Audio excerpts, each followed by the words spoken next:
હર હર મહાદેવ, જય માતાજી। આજના બ્લોગમાં તમારું સ્વાગત છે। ઘણા સમય પછી આજે આપણે ફૂલ બ્લોગ બનાવીએ છીએ। મમ્મી જો સવારના પોરમાં સરગવો ઉતારવા મળ્યા છે। 3 શીંગ ઉતારી ત્યાં તો મમ્મી કે હવે બસ પાછો નકર ખૂટી જશે। હવે સરગવો ઉતારીને અંદર ગયા ત્યાં તો જવો પડ્યા છે ને ઊંધે કાન। મમ્મી કે લાવો અત્યારમાં કાપીને હારવાર મૂકી દો બાફવા। તે મમ્મી જો મણ્યાસ કાપવા હરખવો કામ કરું ને ત્યાં બફાઈ જાય। ઘરનો છે તે જો 3 શીંગ નાખી દીધી કાપી, નકર દરરોજ એક જ શીંગ કાપીને બાફતા છે ને। પણ જોતા જો તમ તો મસ્તીનો કાપી નાખ્યો। હવે થોડુંક અમથું મીઠું નાખી દેવાનું, પછી હવે 1 ગ્લાસ ભરીને પાણી નાખી દેવાનું। પીવાનું છે એટલે ગ્લાસ ભરીને પાણી, નકર એટલું બધું ન જોઈએ, થોડુંક અમથું હોય તો બફાઈ જાય। મેં જાગીને જો ઝાપટા ઝૂપટી શરૂ કરી દીધું અને પાયલ બનાવતી હતી જો રસોઈ। અત્યારમાં અમારે હોય ટિફિન અત્યારમાં, એટલે એક બાજુ જો મમ્મીને સરગવો, એક બાજુ દૂધ અને એક બાજુ તળેલી રોટલી। આપણે ઘડીક જો રમત કરવાનું શરૂ કરી દીધું આના અત્યારમાં।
આજે તો આખો દિવસ વરસાદ હતો, તો આજે તો રાતે સેન્ડવિચ ખાવાનું મન થયું, તો આપણે આજે જો સેન્ડવિચ બનાવ્યા છે રાતે। સેન્ડવિચમાં જો આપણે બટેટાનો મસાલો નથી બનાવ્યો, કાચો મસાલો રાખ્યો છે। 1 કેપ્સિકમ લીધું હતું, ડુંગળી, ટમેટું, કોથમરી, પછી 2 ચીઝ ખમણ્યા હતા અને છે ને 1 ગાજર, એટલું વસ્તુ કાચું આપણે કાપ્યું હતું આમાં। આવી રીતના જો મસાલો મૂકીને પછી છે ને પાછું ચીઝ આપણે નાખી દેવાનું। અંદર ચીઝ નાખ્યું હતું પણ થોડું નાખ્યું હતું, પછી આમાં આપણે જેટલું નાખવું હોય ને એટલું નાખીએ એટલું। આવી રીતના છે ને સેન્ડવિચ જો ભરતી જવાની। કોને કોને ચીઝવાળો સેન્ડવિચ ભાવે છે એ જો પાછા અમારો વિડીયો જોતા હોય તો સબસ્ક્રાઈબ કરી દેજો પાછા। સેન્ડવિચ હારે જો લીલી ચટણી બનાવેલી છે અને સોસ છે, 2 વસ્તુ આપણે બનાવ્યું, જેને જે ભાવે નહીં।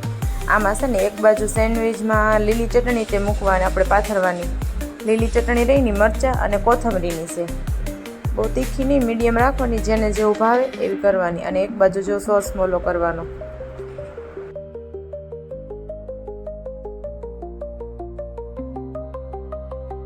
પાયલ જો બેઠા બેઠા બધા સેન્ડવિચ ભરે છે અને હું છે ને શેકું છું મશીનમાં। જો શેકાવા મૂકી દીધા છે। ત્યાં તો જો વિધિને પપ્પાની આવી ગયા, ત્યાં તો અમારે વિધિબેનને દોડે ને પપ્પા આગળ જવાનું આવે ને એટલે તરત જ તે આવે એટલે તરત એને રમવા જોઈ। જો હાથ પગે નથી ધોવા દીધા, એને પપ્પાને સીધી ચોંટી ગઈ। એને પપ્પાને એને કાકા 2 આવે ને એટલે જો આવતા વેદ બાંધવાનું શરૂ કરી દે। એને કાકા હારે તો એને ઘડીક ન ભળે, ઘડીકની વારમાં જો બાંધી પડે, પાછું હાલે નહીં હો કાકા વગર। જો ઘડી ગઈ ત્યાં એને કાકાને જો આવીને તરત દેખાડે છે। બધા બાબલાને જો લાઈનમાં બેહાર્યા છે, એમ જોવો કાકા। સેન્ડવિચ જો બની ગયા છે આપણા, હાલો બધા જમવા આવે। આજનો બ્લોગ તમને ગમ્યો હોય તો લાઈક, શેર ને સબસ્ક્રાઈબ કરવાનું ન ભૂલતા। હર હર મહાદેવ, જય માતાજી।